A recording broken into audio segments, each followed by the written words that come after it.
주님의 임재 속에 시작하는 월요일이 되기를 바랍니다. 오늘 7월 12일입니다. 이제 오늘부터 이사야 말씀을 만나게 될 터인데요. 1장부터가 아니고 40장부터입니다. 왜 40장부터일까 궁금하시죠? 이사야가 이제 모두 1장부터 66장까지 있는데 신학계에서는 이사야를 크게 이제 세 시대로 나누어요. 1장부터 39장까지를 남유다 백성들이 바벨론의 포로로 붙잡혀 가기 전에 선지자들을 통해서, 특별히 이사야 선지자를 통해서 하나님이 경고하시는 말씀, 이런 말씀이 주를 이루고 있고요.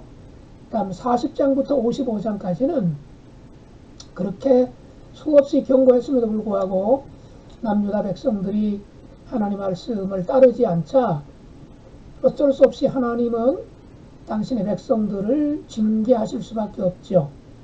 그래서 바벨론이 침공하게 허락하셔서 유다에 살고 있던 그 하나님 백성들의 상당수를 포로로 끌고 가는 그 기간 동안에 바벨론에서 포로 생활하고 있는 유다 백성들에게 주시는 말씀이 40장부터 55장까지이고요. 56장부터 마지막 66장까지는 70년의 포로 생활을 끝내고 하나님의 약속대로 본국에 돌아온 귀한 백성들에게 주시는 메시지이다, 이렇게 보통 이야기를 합니다. 그래서 이 매일 성경도 40장부터 오늘 이제 시작하는 겁니다. 자, 그러니까 특별히 이 40장부터의 말씀들은 지금 포로로 잡혀가서 얼마나 힘들게 또 괴롭게 후회하면서 우리가 하나님이 경고하실 때 말씀을 들을 걸 하면서 설마 이렇게까지 하실 줄 몰랐다, 이렇게 생각하는 백성도 있었겠죠. 어쨌든 지금까지와는 완전히 다른, 그야말로 모든 것이 달라진 환경 속에서 고통을 겪고 있는, 낙망 속에 있는 하나님의 백성들에게 주시는 위로의 말씀들이 주를 이루고 있다. 이게 40장부터 이어지는 말씀입니다. 그리고 이 40장부터 55장까지를 제2 이사야라고 이야기를 해요. 1장부터 39장까지는 제1 이사야, 포로로 잡혀가기 전, 그리고 제2 이사야는 40장부터 55장까지 포로 기간 동안, 그리고 56장부터 66장까지를 제3 이사야, 포로에서 돌아온 뒤에 주신 말씀이다 라는 거지요. 그러니까 우리 손에는 지금 1장부터 66장까지 한꺼번에 이렇게 들려 있어서 이것이 그냥 한꺼번에 쭉 기록된 말씀이겠거니 하기 쉬운데 그렇지 않다는 거죠. 수십 년의 시차를 두고 기록된 말씀을 나중에 누군가가 이사야 선지자의 이름으로 이제 발표한 한 권의 하나님 말씀을 묶은 책이다, 이렇게 생각해도 무난할 것 같습니다. 자, 그러니까 이제 앞으로 며칠간 살펴보게 될 이사야 40장부터의 말씀들은 심판과 또는 징계에 대한 말씀이라기보다는 위로하고 소망을 불어넣어 주시는 말씀이다, 이렇게 대체로 그런 내용들로 구성될 것이다 생각을 하고 이제 말씀을 함께 만나도록 하죠. 자, 이사야 40장 1절에서 11절 말씀입니다. 너희의 하나님이 이르시되 너희는 위로하라, 내 백성을 위로하라. 너희는 예루살렘의 마음에 닿도록 말하며 그것에게 외치라. 그 노역의 때가 끝났고 그 죄악이 사함을 받았느니라. 그의 모든 죄로 말미암아 여호와의 손에서 벌을 배나 받았느니라 할지니라 하시니라. 외치는 자의 소리여, 이르되 너희는 광야에서 여호와의 길을 예비하라. 사막에서 우리 하나님의 대로를 평탄하게 하라. 골짜기마다 도두어지며 산마다 언덕마다 낮아지며 고르지 아니한 곳이 평탄하게 되며 험한 곳이 평지가 될 것이요, 여호와의 영광이 나타나고 모든 육체가 그것을 함께 보리라. 이는 여호와의 입이 말씀하셨느니라. 말하는 자의 소리여 이르되 외치라. 대답하되 내가 무엇이라 외치리까 하니 이르되 모든 육체는 풀이요 그의 모든 아름다움은 들의 꽃과 같으니 풀은 마르고 꽃이 시들면 여호와의 기운이 그 위에 불미라. 이 백성은 실로 풀이로다. 풀은 마르고 꽃은 시드나 우리 하나님의 말씀은 영원히 서리라 하라. 아름다운 소식을 시온에 전하는 자여 너는 높은 산에 오르라. 아름다운 소식을 예루살렘에 전하는 자여 너는 힘써 소리를 높이라. 두려워하지 말고 소리를 높여 유다의 성읍들에게 이르기를 너희의 하나님을 보라 하라. 보라 주 여호와께서 장차 강한 자로 임하실 것이요 신이 그의 팔로 다스리실 것이라. 보라 상급이 그에게 있고 보응이 그의 앞에 있으며 그는 목자같이 양떼를 먹이시며 어린 양을 그 팔로 모아 품에 안으시며 젖먹이는 암컷들을 온순히 인도하시리로다. 아멘. 오늘 말씀은 위로의 메시지가 거의 주를 이루고 있다. 이미 제2 이사야의 핵심이 바로 그런 거다라고 말씀을 드렸는데 실제로 오늘 본문은 그런 위로의 말씀들로 가득합니다. 그래서 오늘 본문에서는 우리 하나님이 어떤 분이신가를 아주 잘 드러내주고 계시는데요. 자, 1절에 따르면 하나님은 위로하시는 분이시라는 겁니다. 누구를요? 포로 생활 시작한 하나님 백성들입니다. 자, 그들이 왜 포로가 됐나요? 잘못했기 때문에, 말씀을 안 들어서 우상 숭배하고 하나님을 가볍게 여기고 번번이 하나님이 수없이 경고하셨음에도 불구하고 귀담아 듣지 않고 그냥 한쪽 귀로 흘러버렸던, 귀를 막고 불순종했던 백성들입니다. 그들이 하나님의 징계를 받아서 바벨론의 포로로 지금 끌려가서 이제 막 포로 생활을 시작한 셈입니다. 왜냐? 39장까지는 포로가 되기 전이고 40장부터 55장까지가 포로가 된 상황이니까요. 그러니까 시간적으로 굳이 따진다면 이제 막 유다 백성들이 포로 생활을 막 시작한 거예요. 그런데 포로 중에 있는 백성들에게 들려주신 하나님의 말씀의 첫 마디가 뭡니까? 위로하라 하는 말씀이에요. 즉 포로로 내보내신 분, 포로로 끌려가도록 허락하시는 분은 하나님이신데 그것이 이스라엘 백성들, 유다 백성들에게는 하나님이 내리신 징계지 않습니까?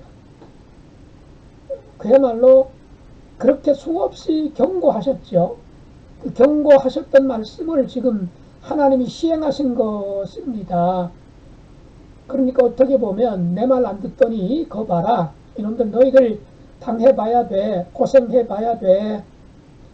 이러면서 나타나셔서 어떠냐? 후회되지. 뭐 이렇게 말씀하셔야 어울릴 것 같은데 39장까지는 굉장히 엄하고 무서웠던 경고하고 경고하시던 하나님인데 정작 그 경고가 실제로 이루어지자마자 하나님은 마치 내가 너무 심하게 백성들을 아프게 하고 있는 건 아닌가, 저들이 저러다가 정말 힘들면 어떡할까, 이런 그 하나님의 여린 마음이라고 그럴까요? 하나님의 그 안타까운 마음, 고생하고 포로 생활하는 그 당신의 백성들을 향한 긍휼의 마음, 감정이입을 하셔서 마치 하나님이 포로 생활하시는 듯한 그런 마음으로 이사야를 통해서 말씀을 하고 계시는 거지요. 첫 마디가 너희의 하나님이 이르시되 너희는 위로하라, 위로하라, 내 백성을 위로하라 하고 말씀하십니다. 지금 포로로 잡혀간 백성은 하나님 백성 맞아요. 그렇지만 그동안 수십 년 동안 해온 글쎄요 짓거리라고 그래야 될까요? 저들이 보여주었던 행동들, 행태를 보면 정말 하나님 백성답지 않거든요. 망나니가 그런 망나니가 없습니다. 이방인보다도 더 아주 간사하고 약삭 빠르고 세속적으로 우상에 빠지고 하나님도 붙잡고 우상도 붙잡고 그런 정말 그 세상에 찌들어 있던 백성들이잖아요. 그야말로 그냥 그 부모들이 전에 화가 아주 그냥 머리끝까지 올라올 때는 호적 파버린다는 얘기까지 막 하셨던 적도 있잖아요. 하나님이 그런 정도로 굉장히 지금 불쾌하시고 분노하신 상태에서 포로로 이제 끌려가게 하신 건데, 포로 생활 시작하자마자 내 백성이라고 말씀하십니다. 내 백성이라고 말씀하십니다. 그야말로 미우나 고우나 저들은 내 백성이라는 거죠. 내가 포로 끌려가도록 내버려 두었지만 그래도 내 백성이라는 거죠. 이게 부모의 마음 아닐까요? 바로 하나님은 힘들게 고통스럽게 종살이하고 있는 백성들에게 건네신 첫 번째 말씀이 위로하라, 위로하라. 너희는 그래도 내 백성이다 라고 말씀하시는 것이요. 이런 분이 하나님이시다 라고 말씀하시는 겁니다. 즉 우리가 잘났건 못났건 우리가 순종하건 불순종하건 간에 하나님이 우리를 바라보시는 것은 여전히 너희는 내 백성이야, 내 자녀야, 내 아들이고 내 딸이야, 그렇게 말씀하고 계시는 거죠. 너희는 위로하라, 내 백성을 위로하라. 너희는 예루살렘의 마음에 닿도록 말하며 그것에게 외치라. 그 노역의 때가 끝났고. 아니 이제 막 노역의 상태로 시작된 거예요. 이제 막 종살이 하고 있는 건데 하나님은 벌써 끝났대요. 끝났대요. 이게 무슨 뜻일까요? 그 고생하는 거, 아파하는 거, 힘들어하는 모습을 하나님이 다 지켜보시면서 하나님 마음이 너무 힘드시다는 얘기죠. 그래서 약속은 70년 너희들 종살이 하게 될 거다라고 말씀은 하셨지만 하나님 마음이 너무 힘드신 거예요. 그래서 마치 내가 70년이라고 계획은 잡았지만 벌써 70년을 다 채운 것처럼 그렇게 그런 마음으로 하나님이 위로하고 계신다는 거죠. 사실 그렇죠. 성경에 나와 있는 그런 심판이나 징계, 우리가 불순종할 때, 죄를 범할 때 그대로 말씀하시던 대로 우리에게 시행하신다면 정말 대책이 없죠. 희망이 없죠. 벌써 끝나고도 수없이 끝났겠죠. 근데 우리 하나님 여기 말씀하신 것처럼 그 노역의 때가 끝났고 라고 말씀하시는 그런 하나님의 마음 때문에 우리가 수없이 죄를 짓고 불순종함을 반복하고 또 반복함에도 불구하고 여전히 하나님을 아버지라고 부를 수 있고 우리의 기도를 들으시는 것은 바로 이런 하나님이시기 때문이 아니겠냐 하는 거지요. 게다가 2절 마지막에 보니까 그의 모든 죄로 말미암아 여호와의 손에서 벌을 배나 받았느니라 그러셔요. 지금 백성들은 바벨론의 침략을 받아서 바벨론에 의해서 끌려가서 종살을 하고 있잖아요. 그러니까 벌을 누구한테 받는 거예요? 바벨론한테 받고 있는 거예요. 그런데 여호와의 손에서 받고 있다고 말씀하시는 거예요. 즉 잘못 생각하면 바벨론의 신이 마루둑이거든요. 백성들이 섬기던 신은 여호와 하나님이잖아요.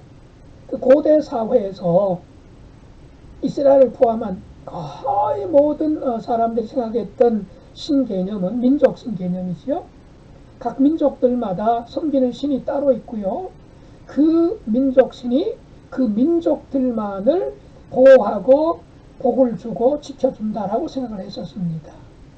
그래서 어느 민족과 어느 민족이 전쟁이 났는데 어느 민족이 졌다 하는 얘기는 그 전쟁에 진 민족이 섬기는 신이 전쟁에 이기는 민족이 섬기는 신보다 약하기 때문에 졌다라고 생각을 한 거예요. 그래서 전쟁하러 나갈 때는 맨 앞에 신상을 메고 나갔거든요. 그 연장선상에 이스라엘 백성들도 여호수아 같은 걸 보면 법궤가 제일 앞에 가지 않습니까? 여리고성을 돌 때에도 법궤가 제일 앞에 서지 않았습니까? 물론 그 앞에 이제 나팔 부는 제사장도 있었습니다만은 어쨌든 그 말은 이방인들은 신상을 메고 나갔고 이스라엘 백성들은 신상을 만들지 말라는 것 때문에 하나님이 앉아 계신 것을 상징하는 법궤를 메고 맨 앞장서서 나갔단 말이죠. 자, 그런 상태에서 지금 바벨론이 침공에 들어와서 유다가 망했어요. 성전이 무너지고 백성들의 상당수가 지금 사로잡혀서 포로로 끌려갔습니다. 무슨 생각을 할까요? 바벨론 사람들은 와, 우리가 섬기는 마르둑 신이 저 유대인들이 섬기는 여호와보다도 세구나 라고 생각을 하겠죠. 그리고 잡혀간 백성들 상당수는 여호와 하나님을 신실하게 섬기던 백성들이 아니었잖아요. 하나님도 붙잡고 그 다음에 우상 여러 신들도 함께 섬기던 백성들이지 않습니까? 그러니 이스라엘 백성들도 그 당시에 전쟁에서 패했다는 말은 우리 여호와 하나님이 마르도딕보다도 힘이 약하기 때문이구나 라고 생각할 수 있지 않겠어요? 게다가 포로로 끌려가 보니까 눈이 휘둥그레지는 거예요. 그 당시에는 그야말로 유다 땅을, 이스라엘 땅을 벗어나 본 사람이 거의 없을 거 아니에요. 그런데 포로로 끌려와서 바벨론 시내로, 바벨론 제국으로 이렇게 일하면서 끌려가면서 주변을 둘러보니까 이건 정말 눈이 휘둥그레지는 거예요. 그야말로 산골, 첩첩 산골에 있던 그 시골뜨기가 서울에 가서 빌딩을 보면서 수많은 자동차를 보면서 정신을 못 차리는 것처럼 포로 잡혀간 이 이스라엘 백성들이 그런 마음을 가질 수 있었다는 거죠. 예루살렘 성전이 그렇게 화려하고 큰 줄 알았는데, 그게 최고인 줄 알았는데 세상에 바벨론 신전을 보니까 공중정원 같은 걸 보았을 때에 얼마나 충격을 받았을까요?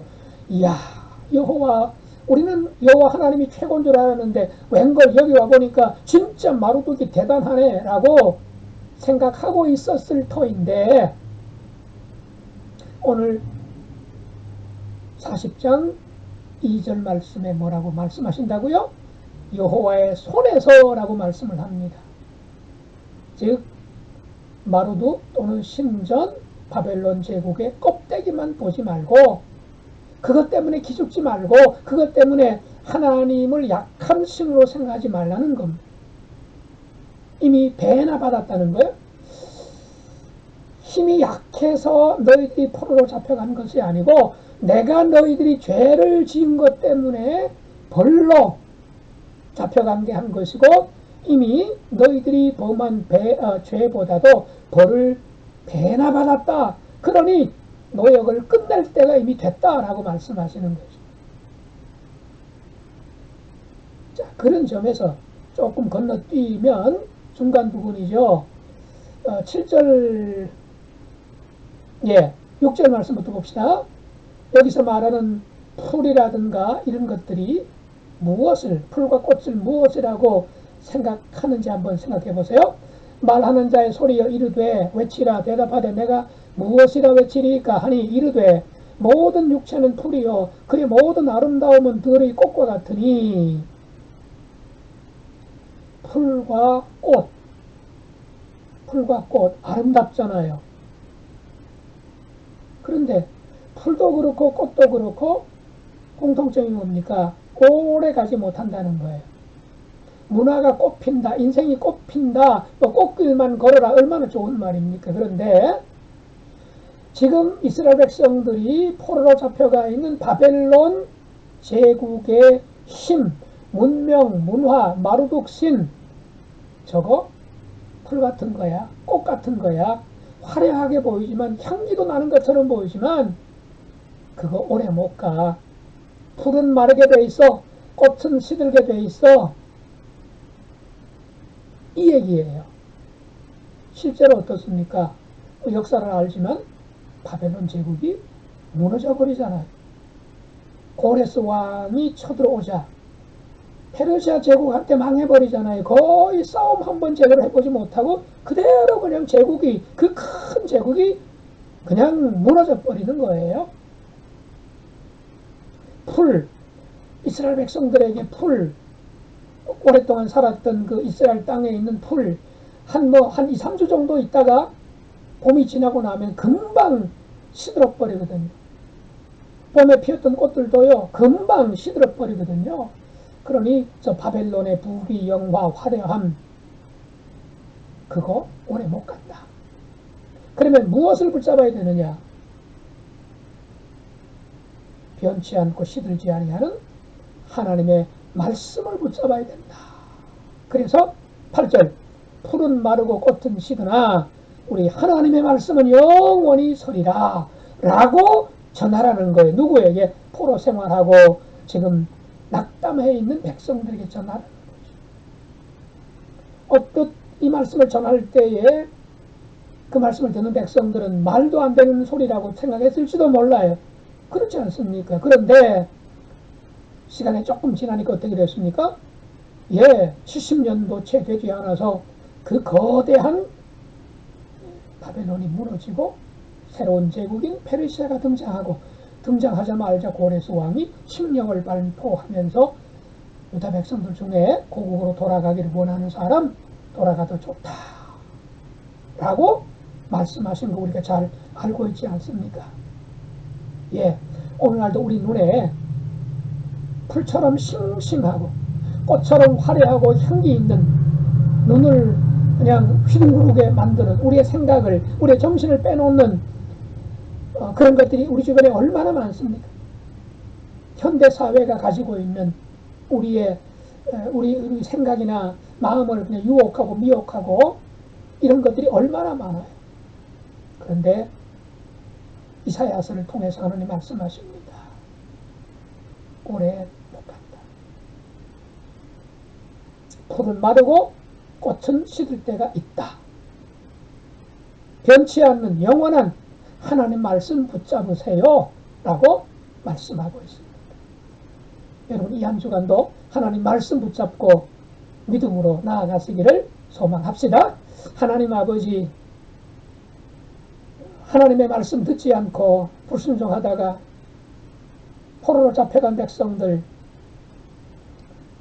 정말 그렇게 포로로 잡혀가게 하셔놓고도 하나님 마음이 너무 안타까워서, 마음이 아파서 천마디가 위로하라고 말씀하시는 하나님, 눈에 보이는 현실이 화려한 꽃과 같고 싱싱한 풀과 같아도 그거 오래가지 못한다 하시면서 어렵더라도 힘들더라도 암담하게 보이더라도 영원한 하나님 말씀을 붙잡으라고 하시는 하나님 말씀을 오늘 저희에게 주시는 말씀으로 봤습니다. 우리 눈에 우리를 유혹하고 대단하게 보이는 것처럼 느껴지는 것을 알지라도 영원하지 않다는 것, 시들 것이라고 하는 것 생각하며 하나님 말씀, 영원한 우리 하나님의 말씀을 견고히 붙잡으며 살게 해 주옵소서. 예수님 이름으로 기도하옵나이다. 아멘.